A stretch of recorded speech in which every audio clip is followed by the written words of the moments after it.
कोई भी व्यक्ति इन 6 तरीकों से महाशिवलिंग का जो पूजन है वो करता है तो उसके क्या क्या प्रभाव है, क्या क्या लाभ है। हर हर महादेव साथियों, आज का टॉपिक है महाशिवरात्रि। तो महाशिवरात्रि जिसे शिव की महारात्रि भी कहा जाता है, इस दिन माता पार्वती का विवाह हमारे भोलेनाथ से हुआ था। हिंदू माह कैलेंडर के हिसाब से शिवरात्रि कृष्ण पक्ष की फाल्गुन माह में शिव तेरस या चौदस को 13वीं या 14वीं के दिन मनाई जाती है और पूरे साल में जो शिवरात्रि होती है वो 12 बार पड़ती है, लेकिन जो शिव तेरस के दिन या चौदस के दिन जो शिवरात्रि फाल्गुन माह में पड़ती है ये सबसे पवित्र और फलदायक मानी गई है। महाशिवरात्रि के फल के बारे में सीधे सीधे बताना तो असंभव है, मेरे लिए तो असंभव है, इसलिए एक उदाहरण के तौर पर एक एग्जाम्पल आपको बताता हूँ कि इक्ष्वाकु वंश में इक्ष्वाकु वंश जिसमें राम और दशरथ पैदा हुए थे, तो इस वंश में एक राजा का जन्म होता है जिनका नाम होता है चित्रभानु।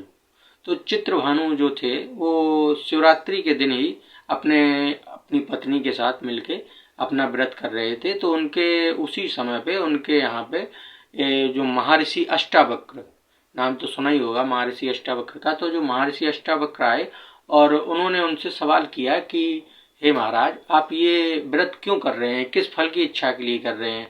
तो महाराज ने फिर जो इक्ष्वाकु वंश के जो राजा थे चित्रभानु, उन्होंने उत्तर दिया कि पिछले जन्म में मुझे जो पिछले जन्म की जो याद है वो सारी बातें मुझे याद है। तो महाराज बताते हैं महर्षि को कि वो पिछले जन्म में एक साधारण से शिकारी थे जिनका काम जानवरों का शिकार करके अपने परिवार का पेट पालना था। केवल एक ही व्यवसाय था जो पक्षियों और जानवरों को बेचना। पूर्णमासी की रात से पहले वो शिकार करने के लिए जंगल जंगल भटक रहा था। तो उन्होंने देखा कि हिरण पड़ा हुआ है, तो जैसे ही उन्होंने उसको छाड़ा तो हिरनी और उसका जो बच्चा था वो एकदम दुखी हो गए। क्योंकि वो पहले से ही बीमार था और वो इतने दुखी थे उसके वियोग में हिरनी। तो उसने क्या किया, उनको छोड़ दिया और जाके शरण ले ली एक पेड़ के ऊपर। तो ऐसे ही वो शिकारी अपना समय व्यतीत करने के लिए वो पत्तियां बेल, और वो पेड़ था बेल का, तो बेल के पेड़ पे चढ़ गया। उस बेल के पेड़ से वो पत्तियां तोड़ तोड़ कर नीचे फेंकने लगा। तो इससे वो अपना समय गुजार रहा था। ऐसा करता रहा वो, ऐसा पूरी रात करता रहा। और इसी समस्या थी कि उसका जो पीने वाला जो थैला था पानी का वो भी टपक रहा था। तो इस वजह से ना तो वो पूरी रात कुछ खा पाया, ना ही पूरी रात कुछ पी पाया। तो पूरी रात बेचारा भूखा रहा वो। तो सुबह उसे कुछ व्यवस्था हुई खाने पीने की, तो वो लेकर अपने घर पहुंचा, अपने परिवार के पास। क्योंकि भाई परिवार वाले भी भूखे थे, बीवी भी भूखी, बच्चे भी भूखे, तो परिवार के पास जाना था। तो परिवार भाई पहुंचे घर पे। तो जैसे ही घर पे पहुंचते हैं तो देखते हैं कि खाना लगाने ही जा रहे थे कि एक अजनबी आ गया और खाना मांगने लगा। तो उस शिकारी ने क्या किया कि पहले खाना उसे खिलाया, भरपेट खिला दिया, उसके बाद खुद का पूरे परिवार ने खाया। ये घटना हो गई। उसे कुछ पता नहीं क्या हुआ, रात में क्या नहीं हुआ, लेकिन जब उसके प्राण निकल रहे थे तो भाई अब प्राण निकल रहे हैं, अब तो इसी टाइम पता चलेगा कि तुमने पूरी जिंदगी भर क्या किया। तो शिव जी ने अपने 2 दूत भेजे। तो वो तो देखकर दंग रह गया, भैया ये क्या है, ये क्यों भेजे गए हमारे लिए। तो फिर वो उनके साथ गया। तो उन्होंने दूतों ने उसको बताया कि तुम जिस पेड़ पर थे वो पेड़ था बेलपत्री का, और उसको आप तोड़ रहे थे, आप नीचे फेंक रहे थे, तो नीचे था शिवलिंग। गलती से ही, अनायास ही, अनकॉन्शियसली ही आपने वो काम किया। आपका शिवलिंग पे आपने बेलपत्री चढ़ाई और चूंकि आपका थैला फटा हुआ था, उससे पानी टपक रहा था, तो आपका जो पानी था उससे उस शिवलिंग का महास्नान हुआ।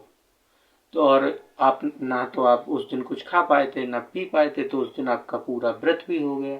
तो उस व्रत के प्रभाव से ही, उस व्रत का ही ये फल है कि महाशिव ने आपको अपने लोक में जगह दी है।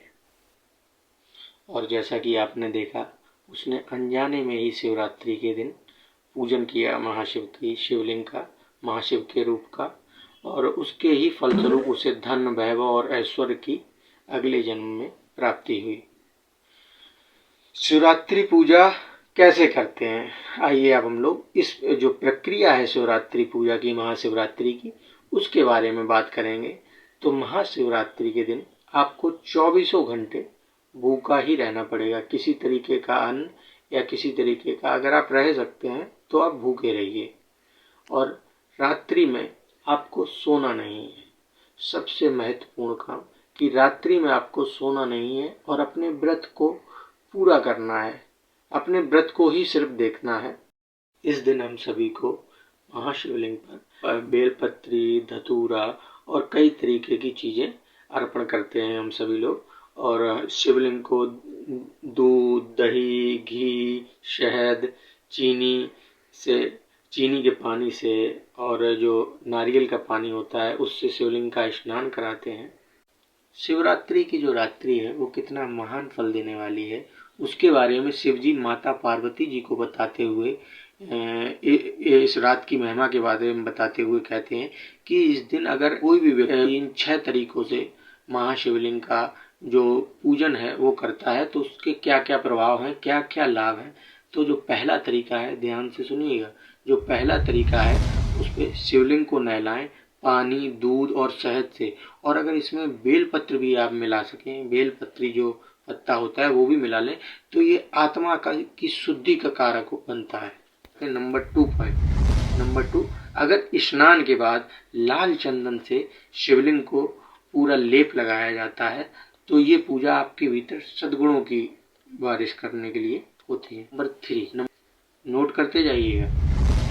अगर आप फल चढ़ाते हैं तो ये आपकी जीवन की लंबी आयु के लिए, आपके जीवन में जो आयु है आपकी कितनी लंबी होगी उस पर प्रभाव डालता है। पॉइंट नंबर 4, अगर आप धूप बत्ती जलाते हैं तो ये आपकी धर्म वृद्धि में काफी फायदेमंद साबित होगी। अगर आप दिया जलाकर शिव आराधना करते हैं तो ये आपके भीतर अज्ञान के अंधकार को मिटाकर ज्ञान का दीपक जलाएगा। नंबर 6 पॉइंट, बेलपत्री चढ़ाने से आपकी जो भी मटेरियल डिजायर्स हैं या जो बर्डली प्लेजर्स हैं वो आपके पूरे होते हैं। और अगर आप ये सब हाथ में या गले में रुद्राक्ष पहन कर करते हैं तो इसका फल काफ़ी बढ़ जाता है। क्यों? क्योंकि रुद्राक्ष कोई और दूसरी चीज़ नहीं है, महाशिव के आंसू ही हैं जिन्हें रुद्राक्ष बन के उनकी आंखों से जो गिरे थे। हमें इस दिन लगातार ओम नमः शिवाय का जाप करते रहना है। इस मंत्र को ही पंचाक्षरी मंत्र भी कहा गया है। ये 5 अक्षर भगवान शिव के ही महातत्वों को बताते हैं। और इस मंत्र का जाप करने से जो एक मेरे अंदर जो एक गुण पैदा हुआ है वो है विवेक। विवेक क्या है? विवेक एक ऐसी चीज है जिससे इंसान अपने नियंत्रण को कभी नहीं खोता है। शास्त्रों में लिखा गया है कि विवेकहीन मनुष्य की गति बहुत ही ज्यादा भयानक होती है। इसलिए हमें इस मंत्र का जाप सिर्फ महाशिवरात्रि के दिन ही नहीं, अगर आप महाशिव के भक्त हैं तो पूरे जीवन भर इस मंत्र का जाप करिए। ये मंत्र आपकी हर तरह की कठिनाई से, विपदा से आपकी रक्षा करेगा और आपको हर संभव सामर्थ्य प्रदान करेगा आपकी समस्या से लड़ने का। क्योंकि आप सभी लोग जानते हैं कि मैं एक एस्ट्रोलॉजर भी हूँ, तो मेरी ये इस साल भविष्यवाणी है महादेव के भक्तों के लिए कि महाशिवरात्रि के दिन बहुत ही गहरे और आनंदपूर्ण अनुभव होने वाले हैं उनके भक्तों को। तो शिवरात्रि की रात्रि में सोना बिल्कुल नहीं है। पूरी रात्रि को आपको जागना है, महाशिव के भजन करने हैं, महाशिव का ध्यान करना है। और आखिरी में मैं महाशिव से एक ही प्रार्थना करूँगा कि वो अपने भक्तों की, जो हैं भक्त और जो नहीं भी हैं, सभी की रक्षा करें, सभी को सुख संपदा का, वैभव का, धन का आशीर्वाद प्रदान करें। हर हर महादेव।